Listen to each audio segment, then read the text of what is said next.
Thank you very much. The Honorable Donya. Thank you, Madam Speaker. I've just followed on what was reading, and I just wish instead of reading all those things, because to me they have not made any good sense. It could have even answered my question with the last point.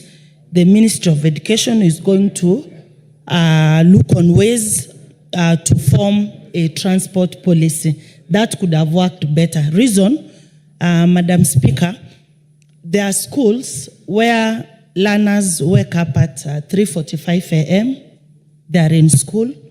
We see them by the roadside. Members of Parliament wake up very early to go for games. By 5, our children are early. They are in buses going to schools. He is saying, make sure that they are not overcrowded in buses. I don't know if he was reporting for Kenya or Uganda. Every day, if you are on the road, you will see school buses overcrowded. So you've just read things that are on paper, but they are not on the ground. And on reporting to school time, the Committee on Education, you could even have called me and asked, Donya, which schools are these? I would have given you a list of schools. You go there with papers, you give learners. They do like you put in a suggestion box. What time do you wake up? What time do you come to school? So I give it back to you. You've not answered what I had asked. What you've reported to me is what you have, as one can have a newspaper in the house, but it's not what is happening. I don't know, Madam Speaker, how I'm going to get the legit answers that I wanted for this particular question to the Ministry of Education. So the member is indicating that she is not satisfied by the response. So I give it back to you. Thank you, Chair. This is the response given by the Principal Secretary, and obviously we will communicate back that the member is not satisfied with the answer, and that from her response, follow-up response, she's also indicating that if there is need of knowing those specific schools which have grievances, then we'll make a point of, as a committee, indulging her and getting to know those schools. I think that is the communication I'll take back to the committee and by extension to the ministry. Honorable Donya. If I'm not wrong, Madam Speaker, the member who was reading the answers is a parent. Ask, were you satisfied with what you are presenting? Well, Honorable Member for Kisii, you see, Madam I would Speaker, like to protect the Honorable Harrow. First of all, he's reading on behalf of the chair. The chair is not in the house. And you have indicated that you are not satisfied by this answer. So, and there is something that you said. You said the answer is on policy. 2 questions to the Teacher Service Commission. 1, can the Teacher Service Commission outline specific measures in place to ensure that the teacher recruitment procedures are inclusive and provide adequate affirmative action safeguards to accord teachers from marginalized groups such as barrier community opportunity for equitable employment, particularly in the ongoing recruitment, in line with the fulfillment of Article 10(2)(b), Article 27(6), and Article 8 of the Constitution. 2, can the Teacher Service Commission provide the list of teachers from marginalized groups and communities, including the barrier community, who have been marginalized and who have been recruited on account of affirmative action in the past 5 years? Honorable Speaker, I also rise to ask the Public Service Commission the following 2 questions. 1, can the Public Service Commission provide a report on the actions that the Commission has taken to mainstream marginalized groups? Order, Honorable Ruku. I would like to ask the Honorable Abdul Harrow Honorable Abdul Haro, please come back to your seat. The question that is being asked now concerns Departmental Committee on Education, and you have just been speaking on behalf of the chair. So please wait, you take this question, and then you can proceed to the next business that you are going to do. Proceed, please. Thank you, Honorable Speaker. I also rise to ask two questions to the Public Service Commission. One, can the Public Service Commission provide a report on the actions that the Commission has taken to mainstream marginalized groups and communities in public service through recruitment, placement, and promotion in line with Article 232 of the Constitution and the Public Service Values and Principles Act, Cap 185A. Two, can the Public Service Commission clarify whether there are established recruitment quotas or target for marginalized groups in the public service, and if so, provide details on the progress made in meeting these quotas? I thank you, Honorable Speaker. Thank you very much, Honorable Geoffrey Ruku. I give a chance now to these questions. The two questions are referred to the Departmental Committee on Education, and I would like to give a chance to the Honorable Abdul Haro, a member for Mandera, to tell us when the questions will be responded to. Thank you, Honorable Chair. I think 2 weeks after we are back from recess would be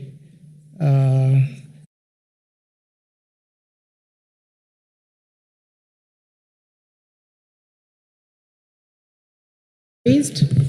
He has said, Honorable. 2 weeks? Yes, After we come back from recess. Yes, that's enough. Very good. Thank you, Honorable Speaker. Thank you. Thank you. Next order. Order number 11, motion, consideration of mediated version of the Water Amendment Bill, National Assembly Bill number 33 of 2023. Chairperson. Thank you, Honorable Speaker. Honorable Speaker, pursuant to the provisions of Article 113, subsection 2 of the Constitution, and the Standing Order 153, this House adopts the report of mediation on the Water Amendment Bill, the National Assembly Bill number 33 of 2023, laid on the Article 110, subsection 4. Honorable Speaker, pursuant to the Standing Orders 144, the National Assembly Standing Orders, and the Article 110, subsection 4 of the Constitution, the bill was forwarded for consideration by the Senate. The Senate considered the bill in accordance with the Senate Standing Orders and the Constitution and passed the bill with amendments on 2nd March 2024.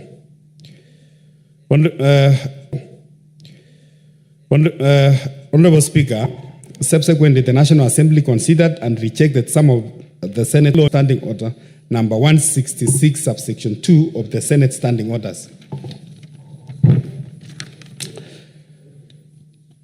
Madam Speaker, the members of the National Assembly comprised of myself, Kangoko Bowen, as the chairperson, the Maisori Kitayama, the Honorable Engineer Muiruri Mudhama, Stanley MP, the Honorable Hussein Weitan Mohammed MP, the Honorable Engineer Nsengu Paul Mushimi MP, the Honorable Dorothy Muthoni Kiara MP, and Gertrude Mbeyu MP.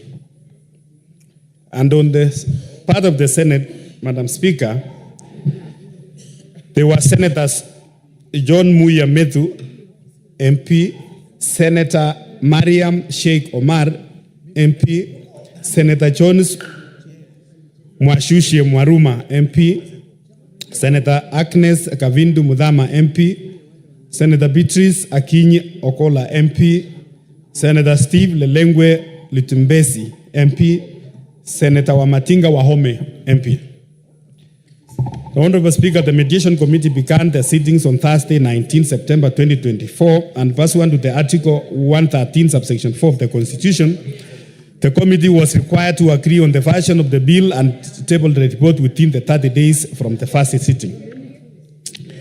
Madam Speaker, the committee held a total of 5 sittings or 5 meetings, with the first meeting held on Thursday, 19 September 2024, and concluded the sitting on Wednesday, October 9th, 2024.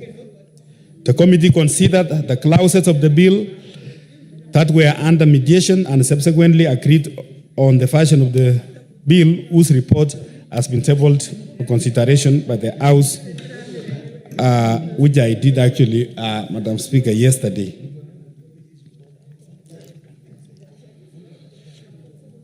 In summary, Madam Speaker, the mediation committee considered the Senate amendment on the Water Amendment Bill, the National Assembly Bills number 33 of 2023, and identified clauses 1, 3, 4, 5, 6, 7, 11, and 12 as the being the contentious clauses and agreed on the version of the bill.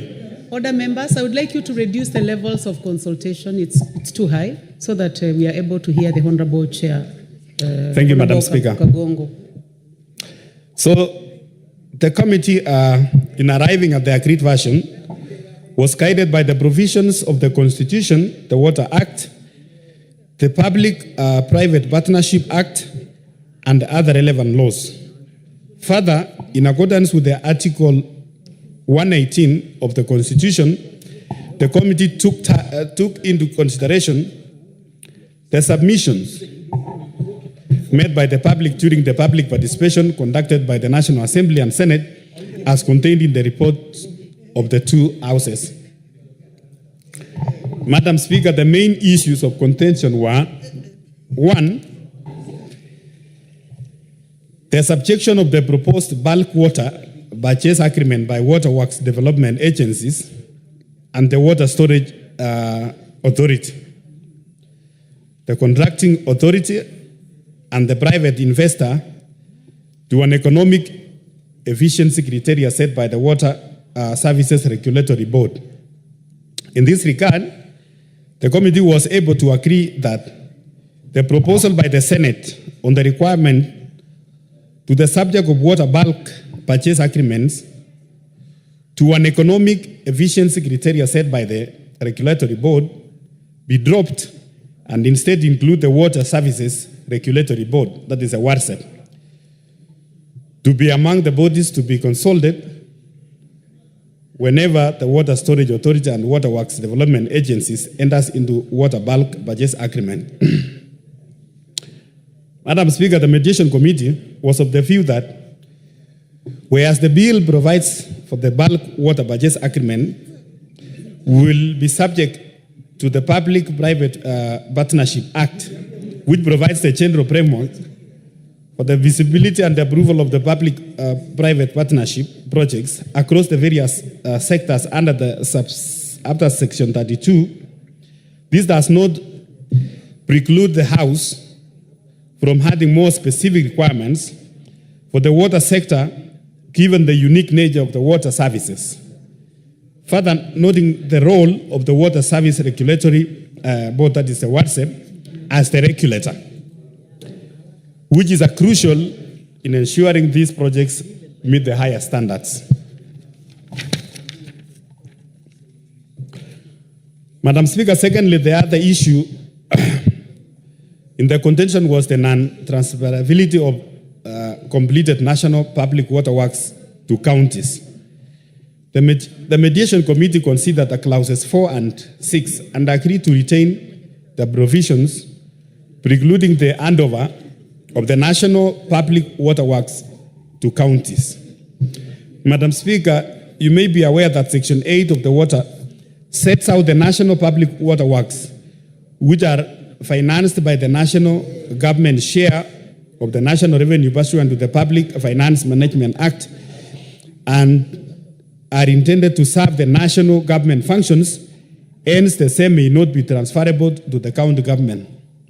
Further, some of these national public water works are cross-county in nature, and therefore it should pose an administrative challenge to determine which county to transfer such waterworks.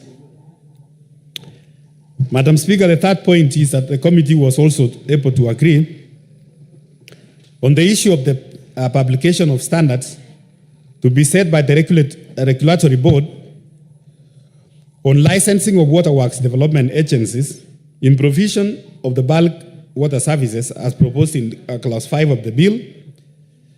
Madam Speaker, having taken a closer look at section 2 and 22 of the Statutory and Instruments Act, guidelines are statutory instruments and consequently, therefore, is a requirement for their publication in the Gazette.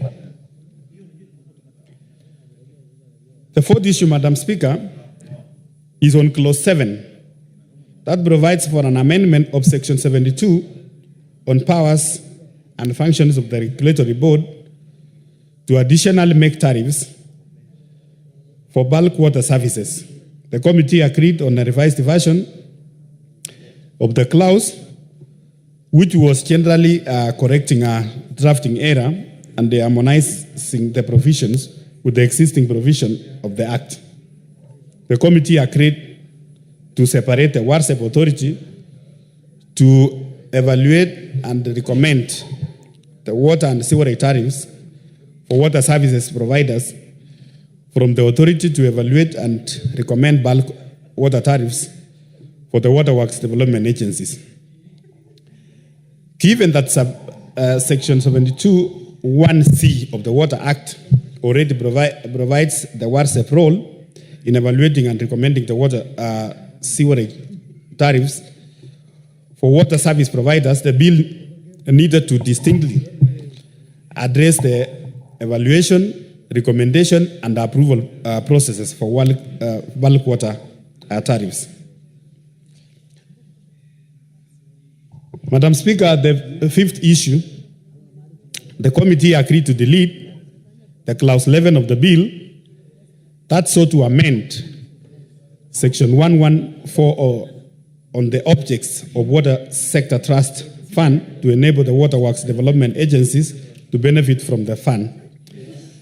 Currently, the Act mandates the fund to provide financial support to counties for water and sanitation services, as well as support the development and management of water services in the marginalized and deserved areas. Madam Speaker, the committee observed that there is need to protect the integrity and the purpose of the Water Sector Trust Fund, which has historically been earmarked to support the marginalized counties. Allowing the waterworks development agencies, which are the national entities, to access this fund poses a risk of diverting resources away from the counties with acute water service needs, undermining the fund primary objective and alleviating the disparities in undeserved regions. The Water Sector Trust Fund also receives contributions from the county governments for agreed upon programs, as stipulated in the section 117 of the Act. Expanding access to national entities that are already financed by the national government raises concerns over the equitable distribution of these resources. This could create an imbalance, allowing the national entities to undue advantage while depriving counties of vital resources needed for the local water service development. Madam Speaker, finally, the committee agreed to retain clause 12 that proposed an amendment to section 19 of the Water Tribunal as proposed by the bill. The committee agreed to reject the Senate proposal to provide for a nomination of 2 persons by the Council of County Governors in the Water Tribunal. Madam Speaker, you may notice that Article 169 of the Constitution establishes the subordinate courts, including the local tribunals established by an Act of Parliament. In exercising a judicial authority under the Article 159 and 160 of the Constitution, the tribunals ought to be independent and subject only to the Constitution and the law only, and to be independent from the direction or the control of any other person or authority, including their composition. The Water Tribunal, as proposed in the bill, is established to hear disputes related to the implementation of the Water Act. As an arbiter, it is prudent that the tribunal membership remains as neutral as possible.